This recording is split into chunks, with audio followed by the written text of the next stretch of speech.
Coach, can you just talk about the growth in your room this year? It feels like that those outside guys have really started to get a lot more confident the last few weeks as Squirrels made more and more plays, and they've kind of got their footing. Yeah, I think that's been the kind of the word of the year is just growth. I think the relieving part about that word is we've yet to peak. So I think, you know, as those guys continue to work, like the best version of themselves, like we'll continue to see. Got a bunch of guys in new spots, a bunch of guys that are used to new roles. And I think ultimately, you know, that detail, the intensity that it takes to prepare each week, I think just repetition of that over and over is why why guys are becoming more comfortable. And now you've been able to see them make more plays as of late. So I think as they continue to work that plan, that'll continue to come. Rob, then Casey. Coach, Dante Thornton the last couple of weeks has been showing up more and more. Where's his improvement coming from? And, you know, do you like him working outside as opposed to the slot stuff? Yeah, I think we've been able to get him confident, comfortable. I think early on, a lot of that, man, like he's a kid that he wants to do so well. And you kind of toe that line of like pressing and being aggressive and just getting him to calm down and not press so much and just go play football. And I think now you're seeing the confident version of him, which is why he's able to go and make plays. So the plan and practice is continue to do that, continue to keep him confident. That way you can see him relax and play ball on Saturday. Going off of that with Dante, is there anyone that's been in the wide receiving room that he's really been able to kind of take advice from and look up to that's really pulled him along to help give him the confidence that he's needed this season? I think Brew has been awesome for all those guys. He's always in the building.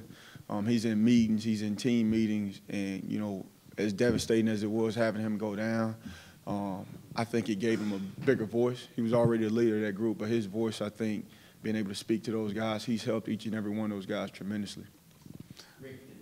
Coach, along the same lines, did you see the urgency really start to pick up with your guys when Brew went down? Absolutely. And, you know, you never know when that moment's going to come. That's why you always got to prepare as if you're up next. And so I think there was a big wake-up call, not only about the urgency, but just opportunity when Brew went down. So you've seen some guys step and make plays. Like Chaz made a couple huge plays the last weeks. Caleb Webb made a really huge play last week. And Dante and Ramel we talked about. But, you know, it's got to create urgency within the group. And I think it has done that. Coach, with moving Dante outside, why is he more comfortable there? Was that part of the reason he's got more confident? Is the position change, or is that maybe overstated too much in terms of him going for the slot? I think it is an overstatement. You don't know. You know, we play guys in and outside most of the time. Sometimes it could be just getting them in one spot and allowing them to be comfortable, and the game slows down a lot quicker.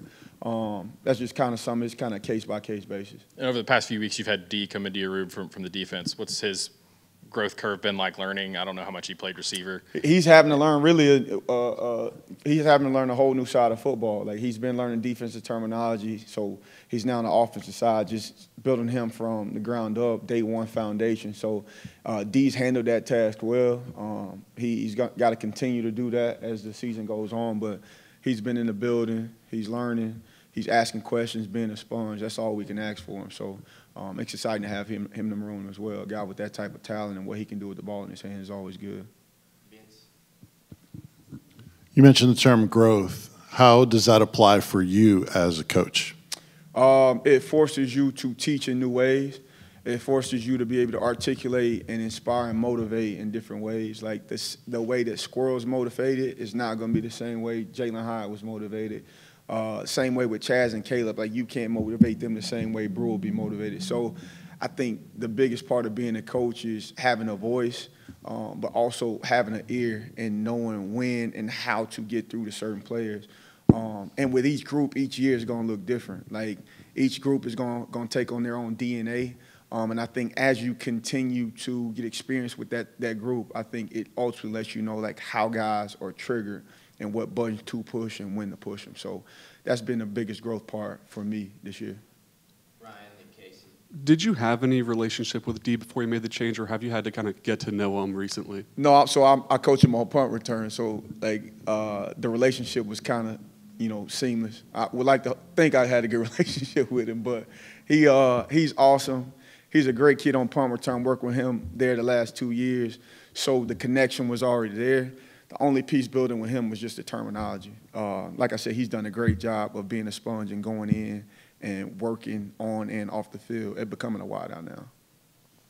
Going off of that with Dee, how much of it was him advocating for himself that he wanted to get a chance on offense, and how much of it was you just knowing his ability and how he could fit in there? I think, hats off to that kid, because his mindset has always been, like, I just want to help the team in whatever way I can. Like, if he's snapping for or he's a placeholder, like, it don't matter. Like, his mindset has always been he wants to help the team. So I think once we made the move to him coming to offense, naturally he's excited about that, because I think he feels some of his own skill set that could be used over there. And so we're going to try to create some more opportunities for him there.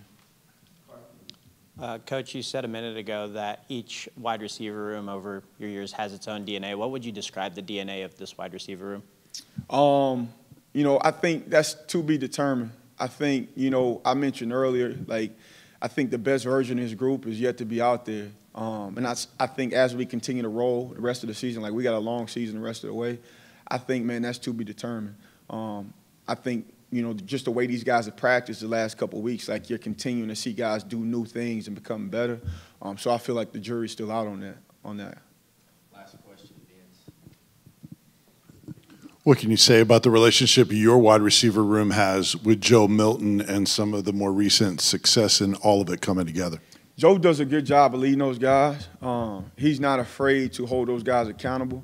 He's not afraid to take accountability on his own. Those guys have done a good job of feeding off each other, talking through things, and battling through some issues. And I think as we continue to go and that line of communication stays open, I think you'll get the best version of him as well. So he's been awesome leading those guys. Thank you, Coach. Thank you, guys.